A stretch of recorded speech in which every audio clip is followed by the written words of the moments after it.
The world was nothing but a blur of white. A storm that didn't just fall from the sky, but rose up from the ground to swallow you whole. And walking through the heart of it was a ghost of a girl named Josephine Walker. She was 26, but the winter had carved years into her face, leaving behind the kind of hollows you see in forgotten dolls. She carried a broken broom over her shoulder. It wasn't a tool anymore. It was the last piece of a life that had been shattered and swept away by whispers. The town behind her, the one that had raised her and then spit her out like a bad seed, was gone now, lost in the snow. But she could still feel its judgment, cold and sharp as the wind tearing at her thin dress. Her boots were ruined. Her stomach was a knot of hunger, but her back was straight. She wouldn't let them see her break, even if there was no one left to see. She counted her steps. 1, 2. The sting in her feet was a welcome distraction from the shame. Shame stuck to you worse than mud. It got under your fingernails, inside your head, until you started to believe the things they said about you. Then, through the swirling chaos, she saw it. Smoke. A thin, gray finger pointing to the sky, promising warmth. A promise that felt like a lie. A cabin stood dark and silent amongst the trees, a wound in the white landscape. There were no curtains on the windows. A shadow moved inside. Any other woman would have kept walking, would have chosen the clean death of the storm over the unknown danger of a stranger. But Josephine was done running. She had nothing left to lose but a life she barely wanted anymore. She limped to the heavy wooden door, her knuckles leaving faint, bloody smears on the frosted surface as she knocked. Silence. The wind howled, mocking her. She was about to turn away, to give herself over to the cold, when the door creaked open. He filled the entire frame. A giant of a man, his skin the color of rich earth, his chest bare despite the blizzard raging around him. Long black hair fell over his powerful shoulders, and a hunting knife was sheathed at his waist. He was Apache, a man who belonged to the very wilderness that was trying to kill her. His eyes were dark, still, and unreadable. He looked down at her, this half-frozen creature on his doorstep, and he didn't move. He just stared. Not with confusion, or anger, or even pity. He stared at her with a look of bone-deep recognition, as if he'd been waiting for her his entire life. Her voice was a dry crackle. "Can I clean your cabin for a plate of food?" She braced for the door to slam in her face, for laughter, for worse, but he did none of those things. He simply stepped aside. The wave of heat that rolled out of the cabin hit her like a physical blow. It smelled of pine smoke, roasting meat, and a deep, masculine scent of leather and earth. She stumbled inside, her body trembling uncontrollably, not just from the cold anymore. The cabin was one room, simple and stark. A fire roared in the hearth. A cot in the corner was neatly made. Axes lined one wall, their blades polished to a mirror shine. But it was the floor that made her breath catch in her throat. It was spotless, not just tidy. It was surgically clean. There wasn't a speck of dust, not a crumb, not a stray splinter anywhere. It made no sense. Why would a man living alone in the middle of a frozen wasteland keep his floors this clean? He said nothing. He just took the broken broom from her shoulder and handed her a new one from a peg by the door.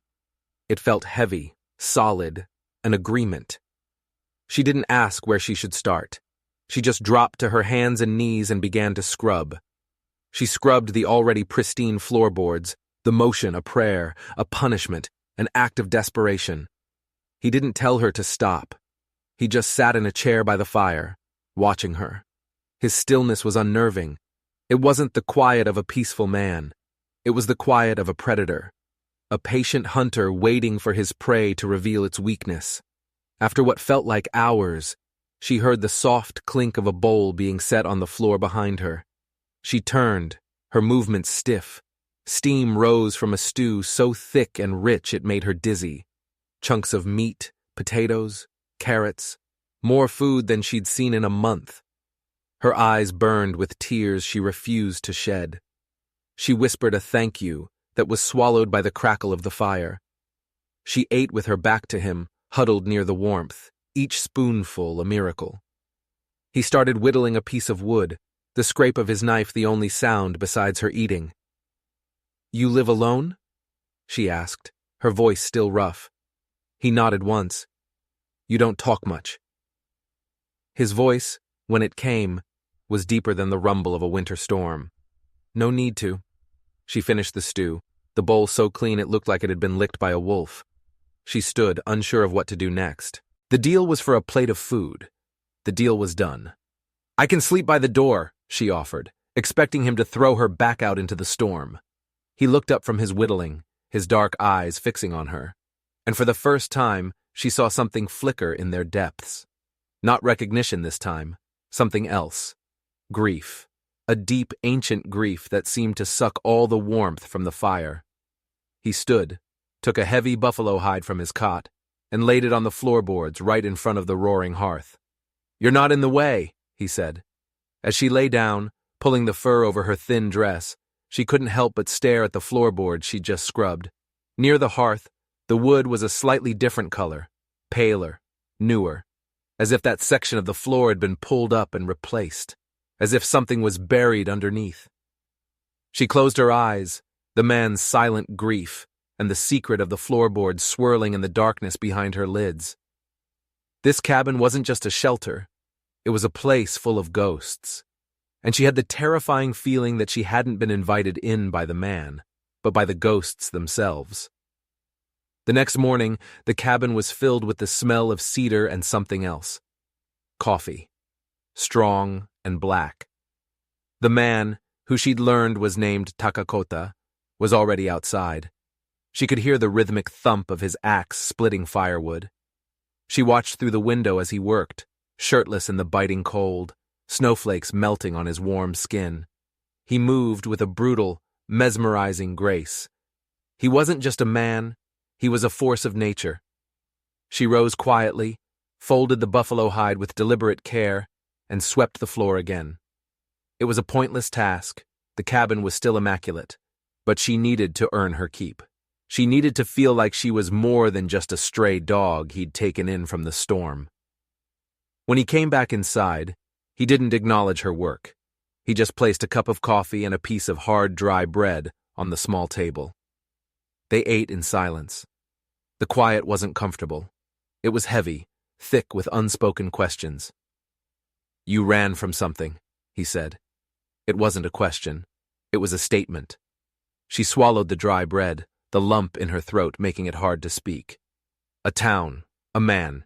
They wanted me to marry the sheriff's son." She paused, the memory still a fresh bruise. He liked to leave marks where no one could see them. Takakota didn't flinch. He didn't offer sympathy. He just kept eating, his eyes fixed on the fire. "They said I dishonored my father's name by refusing," she continued, the words spilling out of her now, desperate to fill the silence. "But my father is dead, and I'm not a piece of property to be traded for a better harvest." He finally looked at her.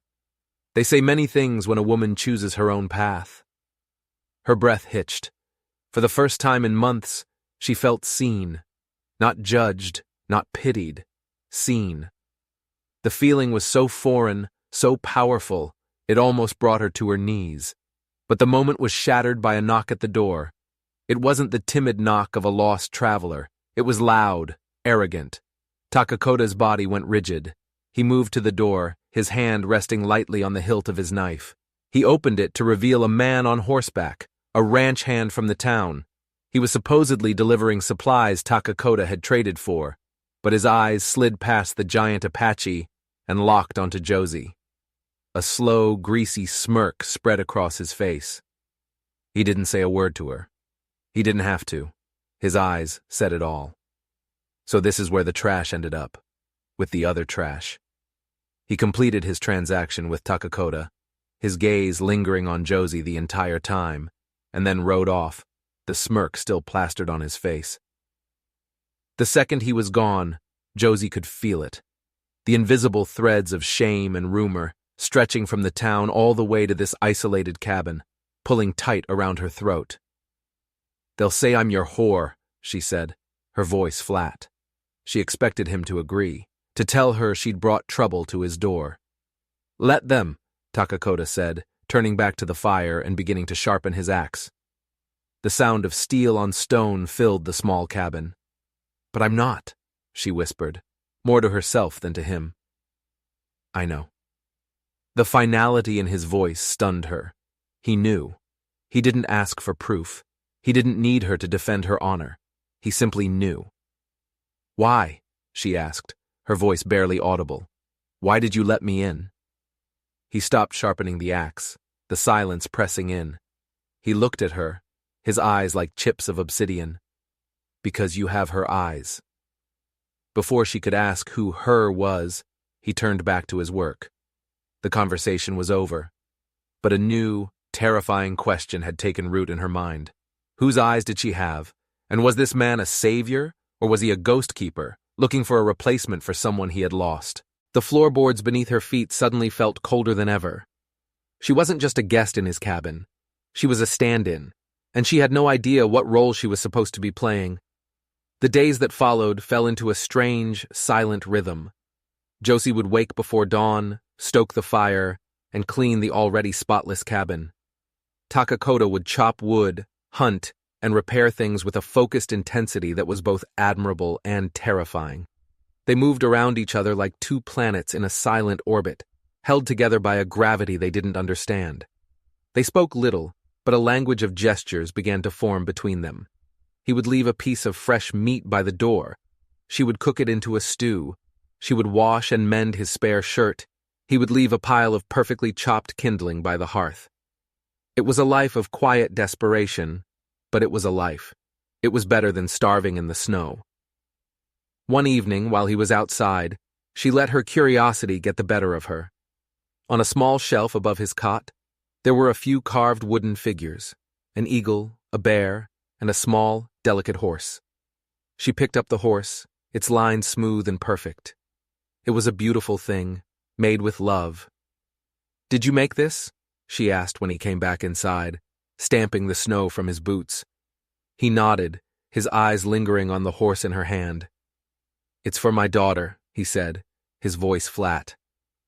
Josie's blood ran cold. "You have a daughter?" He shook his head, his gaze turning to the fire. "Not anymore." The silence in the cabin became a living thing. It was the silence of a grave. She gently placed the horse back on the shelf, her fingers trembling. She had intruded on something sacred, something broken.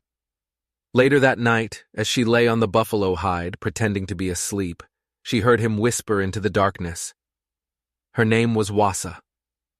Josie didn't move, didn't breathe. She was a ghost in this man's grief. "She died in my wife's arms," he continued, his voice thick with a pain so raw it made Josie's own troubles feel small and distant. "A fever took them both. I was hunting. I wasn't here. I didn't get to say goodbye." The story was laid bare in the darkness, a wound that would never heal. He hadn't just lost a family. He had been denied the chance to even mourn them properly. "You don't have to talk about it," she whispered back, her voice barely a breath. "I do," he said, and then, after a long pause, "But not yet." She understood. Some stories were too heavy to be told all at once. The next morning, she woke with a new purpose. She wasn't just cleaning to earn her food anymore. She was cleaning to bring a sliver of light back into this house of shadows. She scrubbed the floors, washed the single window until it gleamed, and even tried to organize the small shelf of supplies. It was while she was reaching for a tin of salt that her fingers brushed against something hidden behind a stack of folded blankets.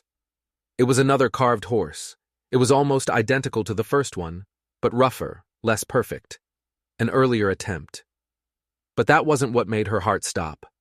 Tucked into a small leather strap on this second horse was a tiny, faded ribbon. The same color blue as her own mother's favorite dress, a dress Josie had been buried in. It had to be a coincidence. It had to be. But the cold dread that washed over her said otherwise. How could he know? How could this silent, grieving man in the middle of nowhere have a ribbon, the exact color of the one she'd lost as a child, a ribbon she hadn't thought about in years? She shoved the horse back into its hiding place just as Takakota walked in. He looked at her, his eyes narrowing slightly. He knew. He knew she'd found it. He didn't say anything, but the air in the cabin shifted. The fragile peace they had built was gone, replaced by a tense, vibrating suspicion. He wasn't just a grieving widower, and she wasn't just a runaway. There was a connection between them, a thread woven long before she'd ever knocked on his door. And she was starting to think this thread wasn't woven with kindness, but with something much darker, something that had been waiting for her in the woods for a very long time. The discovery of the second horse changed everything. The silence in the cabin was no longer a shared, quiet space. It was a weapon. Every time Takakota looked at her, she felt like he was seeing through her skin, reading secrets she didn't even know she had. She tried to ask him about the ribbon, about the second horse, but the words would die in her throat. Fear was a gag in her mouth. She tried to busy herself with chores, working until her hands were raw and her back ached. If she was exhausted, she wouldn't have the energy to think. One afternoon, driven by a desperate need for a change of scenery, she announced she was going into town. She needed sugar, she lied. What she really needed was to breathe air that wasn't thick with ghosts and unspoken questions. Takakota didn't try to stop her. He just stood in the doorway and watched her go, his expression unreadable. "The sheriff's name is Blevins," he said as she walked away. "His son is Elsie. Be careful." It was a warning, but it felt more like a test. The walk to town was a nightmare. The whispers started the moment she stepped onto the main street. They followed her like stray dogs, nipping at her heels. There she is, the girl who ran off with the savage. She kept her head down, her shawl pulled tight, and walked straight to the general store. The bell above the door announced her arrival like a death knell. The store fell silent. All eyes turned to her, and standing behind the counter, a sour, vindictive look on her face, was Mrs. Blevins, the sheriff's wife, Elsie's mother. "Well, well," Mrs. Blevins said, her voice dripping with poison. "Look what the storm dragged in. I thought you'd have the decency to die in the woods." "I just came for sugar," Josie mumbled, her face burning with shame.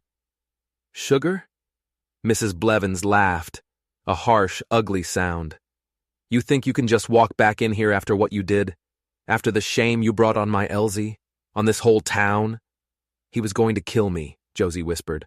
"Lies," Mrs. Blevins spat.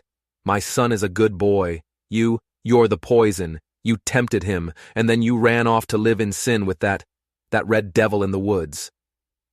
Josie stood frozen, the eyes of the entire town burning into her. She wanted to scream, to defend herself, but her voice was gone. She was that same scared girl, trapped and helpless. She fumbled in her pocket for the coins Takakota had given her, her hands shaking so badly she dropped them.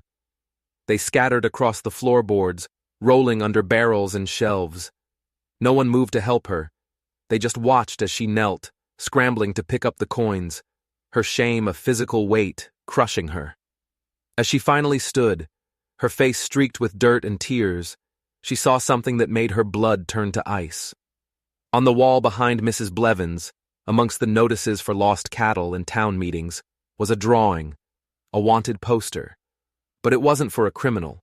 It was a crude, vicious caricature of Takakota, and underneath it, scrawled in angry letters, were the words, "Beware the curse of the widower, he brings death to women." It wasn't just gossip, it was a declaration of war. They weren't just shaming her, they were trying to make sure she had nowhere left to run, that the only place for her was the grave. She backed out of the store, empty-handed, the laughter of Mrs. Blevins following her out into the cold street. She ran. She ran from the town, from the whispers, from the terrifying drawing on the wall. She didn't stop until the trees had swallowed the town behind her, until her lungs were on fire and her legs were screaming. She collapsed in the snow, sobbing, not just for herself, but for the silent, grieving man in the cabin. The man they had turned into a monster. When she finally stumbled back to the cabin, defeated and broken, Takakota was waiting. He took one look at her tear-streaked face and knew. He didn't ask what had happened. He just took her by the arm and led her inside, sitting her down by the fire. He wrapped the buffalo hide around her shaking shoulders and placed a warm cup of tea in her trembling hands. "They hate you," she sobbed, "because of me." "They hated me long before you came," he said, his voice calm and steady. "They said you're a curse," she choked out. "They said you bring death to women." He didn't deny it. He just stared into the fire, his face a mask of stone. "My people said the same thing." The confession hung in the air between them, heavy and suffocating. He had been cast out not once, but twice. First by his own tribe, and now by the town. He was an exile in his own land. "Why?" she whispered. He was silent for a long time. Then he stood, walked to the shelf, and took down the second rougher horse, the one with the blue ribbon. He held it out to her. "My wife, Nita, she made this for our daughter, Wassa, the day before the fever came. She was teaching me to carve. I was making one to match." He paused, his voice growing thick. Nita was from a different tribe. Her people and mine, there was bad blood. When she and Wassa died, my shaman said it was a curse. That she had brought death to my home, and that I was now cursed to bring it to any woman who came near me. The story was even more tragic than she could have imagined. His grief was tangled up in superstition and blame. He had been carrying this burden, this curse, alone for years. "That ribbon," he said, his voice barely a whisper. "Nita found it by the river a week before she died. She said it was a sign of hope, a small piece of beauty in a harsh world." Josie stared at him, her mind reeling. The blue ribbon, her mother's ribbon, the one she'd lost by the river when she was just a girl, the day before her mother passed from a sudden sickness. It couldn't be. It was impossible. A coincidence of such staggering proportions that it defied all logic. But as she looked into Takakota's haunted eyes, she knew. It wasn't a coincidence, and he wasn't a stranger who had taken her in out of pity. Their lives, their griefs, were intertwined in a way that was both terrifying and profound. She hadn't just stumbled upon his cabin. She had been led there. By a ghost? By fate? Or by something else entirely? Something that had been set in motion years ago by a small, lost piece of blue ribbon? The fear she'd felt before was gone, replaced by a strange, unsettling sense of destiny. She was part of his story now, whether she wanted to be or not, and his curse was now her own. The revelation of the blue ribbon didn't bring them closer. It built a wall of bewilderment between them. They were two strangers bound by a shared, impossible history. Josie spent her days in a daze, scrubbing floors that were already clean, her mind circling the impossible fact of the ribbon. Was it a sign? A warning? Takakota was even more withdrawn, his silence deeper, more brooding. He would spend hours staring into the fire, lost in a past that now included her in some terrifying, unknown way. The tension in the cabin became a living, breathing thing. The air was thick with it. One afternoon, unable to bear it any longer, Josie confronted him. "Why didn't you tell me?" she demanded, her voice shaking. "About the ribbon, about my mother." Takakota turned from the fire, his face etched with a pain so deep it was frightening. "I didn't know," he said, his voice ragged. "Not until I saw your eyes. The same grief, the same loss. When the ranch hand came and I knew you were the girl from the town, the girl who fled the sheriff's son, I started to wonder. But the ribbon, I thought it was just the spirits playing a cruel trick." "A trick?" Josie's voice rose, bordering on hysteria. "This isn't a trick. This is my life, my mother, your wife. They're connected somehow, and you and I are in the middle of it." "I know," he said, and the simple admission was more devastating than any denial. The fragile peace of the cabin was shattered. The ghosts were no longer content to whisper in the corners. They were screaming. That night, neither of them slept. Josie lay on her buffalo hide, staring at the ceiling, while Takakota sat in his chair, a silent, hulking shadow guarding the dying embers of the fire. Just before dawn, a new sound cut through the winter silence. It wasn't the wind, it was the sound of hoofbeats, not one horse, but several. And they were coming fast. Takakota was on his feet in an instant, his knife in his hand. He moved to the window, peering out into the pre-dawn gloom. "It's the sheriff," he said, his voice grim. "Blevins, and he's got a posse with him." Josie's heart hammered against her ribs. They had come for her, to drag her back, or worse. "What do we do?" she whispered, her throat tight with panic. "Stay here," Takakota commanded, his eyes dark and dangerous, "and stay quiet." He unbarred the door and stepped out onto the porch, standing tall and defiant in the freezing air. Sheriff Blevins and a half-dozen armed men reined in their horses a few yards from the cabin. Elsie was among them, a smug, triumphant look on his face. "Takakota," Sheriff Blevins boomed, his voice carrying in the still morning air. "We've come for the girl. We have a warrant for her arrest, for theft and wanton behavior." "She has stolen nothing," Takakota said, his voice a low rumble, "and she is under my protection." Blevins laughed, a cold, humorless sound. "Your protection? You're a cursed savage living on land that doesn't belong to you. You have no rights here. Now send her out, or we'll burn this cabin to the ground with both of you inside." Josie watched from the window, her body trembling with a mixture of fear and white-hot rage. This wasn't about justice. This was about power, about putting her and this man back in their place. But then, something happened that no one expected. From the woods behind the sheriff's posse, another figure emerged. He was an old man, his face a roadmap of wrinkles, his clothes a mixture of traditional native garments and worn settler's clothes. He walked with a limp, leaning heavily on a carved staff.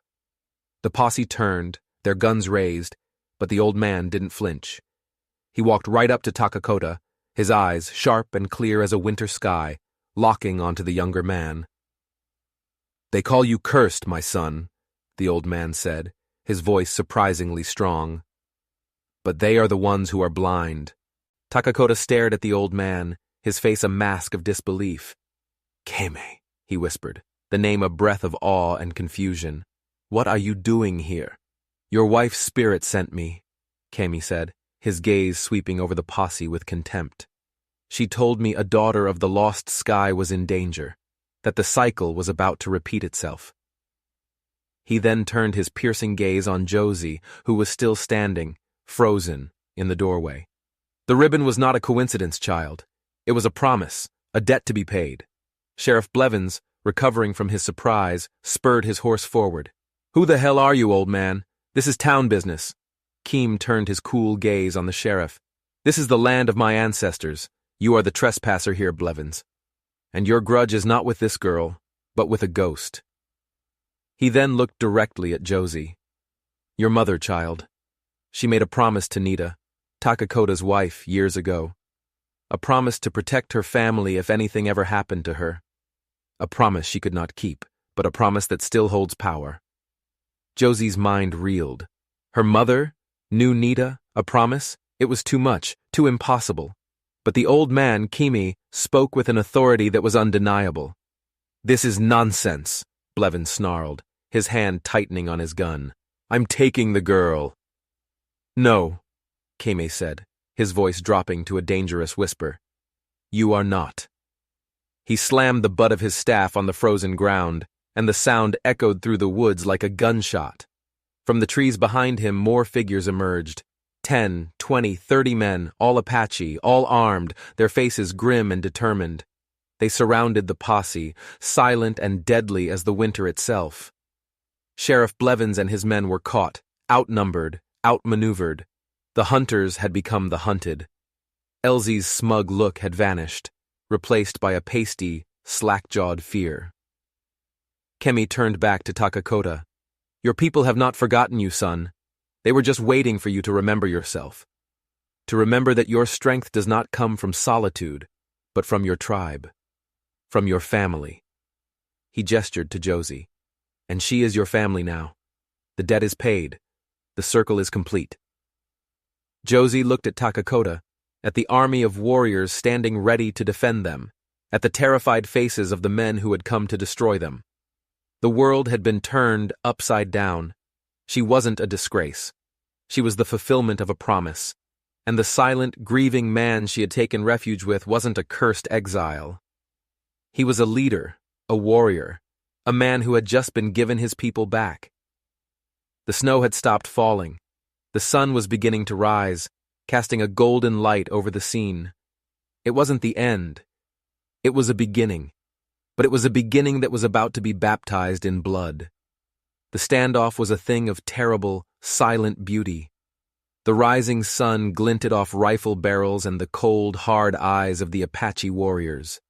Sheriff Blevins and his posse were trapped, their blustering arrogance evaporated, replaced by the primal fear of men who have severely miscalculated. They were no longer enforcers of the law, they were intruders. Kami, the old shaman, stood between the two groups, a figure of immense power despite his age. He had not come for a parley. He had come to deliver a verdict. This land, Kami said, his voice carrying over the snow-covered ground, was stolen. Your town is built on the bones of our ancestors, Blevins. We have tolerated your presence. We have watched you poison the water and scar the earth. But we will not watch you spill the blood of our own on sacred ground. She's a white woman, Elsie blurted out, his voice cracking with fear. She's one of us. Kami turned his piercing gaze on the boy and Elsie visibly flinched. She carries the spirit of a promise made between two women, one of your blood, one of ours. That makes her a bridge, and we protect our bridges. The concept was too complex, too steeped in a world they didn't understand, for the posse to grasp. All they understood was the ring of warriors surrounding them, their faces implacable, their weapons ready. What do you want? Sheriff Blevins finally managed to ask, his authority stripped away, his voice small. We want you to leave, Kemi said simply, and never return. Tell your people that this mountain is once again ours. The time of your dominion is over. He then turned to Takakota. And we want you to come home, my son. Your exile is over. Your people need their warrior back. Takakota looked at Kemi, then at the warriors, his brothers who had come for him. He looked at the cabin, his prison of grief for so many years. And then he looked at Josie. His gaze held a universe of questions. This was his chance to reclaim his life, his honor, his place in the world. But it was a world she could never be a part of. Josie's heart broke. She had been the catalyst, the key that unlocked his prison, and now, her purpose served, she would be left behind again, an outcast from her world and a stranger to his. But Takakota didn't move. He took a step, not towards Kame and his people, but back towards the cabin, back towards her. He stood beside her on the small porch, a silent declaration. My home is here, Takakota said, his voice resonating with a newfound strength. With her. A murmur went through the Apache warriors. Kimi's expression was unreadable. Sheriff Blevins saw his opening, a crack in the united front. See? Blevins sneered, a sliver of his arrogance returning. He's chosen this white trash over his own people. He's no better than she is. It was the wrong thing to say. Kimi's eyes flashed with fire. He has chosen to honor a debt that transcends blood. He has chosen love over law. That makes him more of a chief than you will ever be a sheriff. He raised his staff. Go, now, before the sun is fully risen, or my warriors will send you to meet your God. There was no arguing with the finality in his voice. Slowly, reluctantly, Blevins and his posse turned their horses around. They rode away not with the swagger of lawmen, but with the hunched shoulders of defeated dogs, their retreat watched by the silent, unmoving warriors. As they disappeared into the trees, the warriors lowered their weapons. A few of them nodded towards Takakota, a sign of respect, of acceptance. They understood his choice, even if they didn't agree with it. Kime walked up to the porch. He looked from Takakota to Josie, his old eyes full of a wisdom that seemed as ancient as the mountains themselves. A man cannot live in two worlds, he said softly to Takakota. And a woman cannot be a bridge forever. It will break her back. He then turned to Josie. He has chosen you, but his people are calling to him. A war is coming, child. The town will not let this insult stand. They will be back, with more men, more guns. He cannot fight them alone. Josie knew he was right. The taste of victory was already turning to ash in her mouth. They had won this battle, but the war was far from over. What must I do? She asked, her voice barely a whisper. Kame reached into a pouch at his side and pulled out something that he pressed into her hand. It was a small, smooth stone, with a single, intricate symbol carved into it. The symbol of a river winding through a mountain. The same symbol she had seen stitched on Nita's pouch. The pouch Takakota had shown her, the one that lay hidden in the cabin. The map your mother couldn't read, Keme said, his eyes locking onto hers. Nita gave it to her for safekeeping. A map to the heart of the mountain. A place of power. A place of refuge for our people. He has forgotten the way. His grief has blinded him. You must be his eyes. You must lead him home. Josie stared at the stone, then at the cabin. The secret wasn't just a hidden pouch. It was a map. And the new floorboards, they weren't covering a grave. They were covering the entrance. Takakota hadn't just been hiding from the world. He had been living on top of the very thing that could save him, and he didn't even know it. The weight of the realization was crushing. She was not just a part of his story. She was the key to its ending, and the fate of not just this one man, but his entire tribe now rested in her hands. She looked up at Takakota, who was staring at the stone in her hand, a dawning horror and understanding on his face. He hadn't been cursed. He had been lost. And she was the only one who could show him the way home. The departure of Keme and the Apache warriors left a silence that was more profound than any before it. The threat from the town was gone, for now, but a new, more daunting challenge had taken its place. The stone in Josie's hand felt impossibly heavy. It was a key, a map, a burden. Takakota stood by the window, staring out at the mountain, his back rigid. He had been so close to reclaiming his life, and he had turned it down. For her. The sacrifice sat between them, a monument to a love that had not yet been spoken. The floor, Josie said, her voice soft. Under the new boards. Is that it?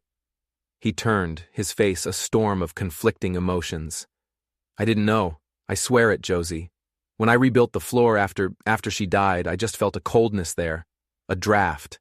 I thought it was just the earth claiming its own. I never knew. Kame said you were blinded by grief, she said, taking a step towards him. He was right. She walked to the hearth and knelt, her fingers tracing the edges of the newer planks. There was no latch, no handle.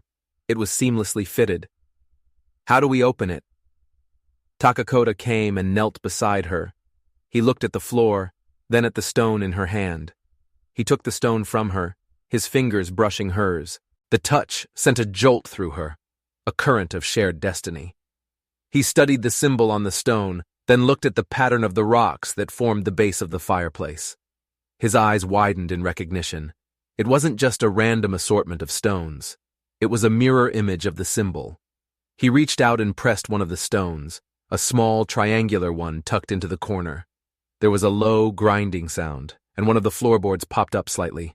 Together they pried it open, then another, and another, until a dark, yawning opening was revealed. A set of rough-hewn stone steps led down into the earth. A cool, musty smell rose from the darkness, the smell of ancient secrets and long-forgotten places. This was it, the heart of the mountain. For a moment, they just stared into the abyss, both terrified and awed. This changed everything. The cabin wasn't just a shelter, it was a gateway. Kame said the town will be back, Josie said, her voice echoing slightly in the opening. With more men. I know, Takakota said, his voice grim. He stood up, his decision made. We can't stay here. It's not safe anymore. For either of us. He looked down at the dark staircase. This is the only way. He began to gather their meager supplies: the furs, the last of the dried meat, his axe, his knife. Josie took the pouch Nita had made, the one with the map inside, and slung it over her shoulder. It felt right, like she was finally accepting her part in this story. Before they descended, Takakota paused. He turned to Josie, his eyes full of a raw, fierce emotion she had never seen before. "Josie," he began, his voice thick. "What I said, that my home is here with you, I meant it. No matter where we go, that will not change." He didn't say he loved her. He didn't have to. The words were there, in his eyes, in the way he stood so close to her, a protector, a partner. "I know," she whispered, her heart swelling with a feeling so powerful it stole her breath. She reached up and touched his face, her fingers tracing the strong line of his jaw. "My home is with you, too." And with that unspoken vow hanging between them, they turned and faced the darkness. He took a lantern and lit it, the flame chasing away the shadows on the first few steps. He went first, reaching a hand back to her. She took it, his grip strong and sure. They descended into the earth, leaving the small cabin, the world of snow and whispers and violence behind them. The stone door scraped shut above them, plunging them into a darkness broken only by the single flickering flame of their lantern. They were no longer running from the past. They were walking into it, together. And whatever lay ahead in the heart of the mountain, they would face it as one. Their journey wasn't over, it had just begun. If you enjoyed this story, don't forget to like, comment, and subscribe for more tales of survival, justice, and the untamed human spirit.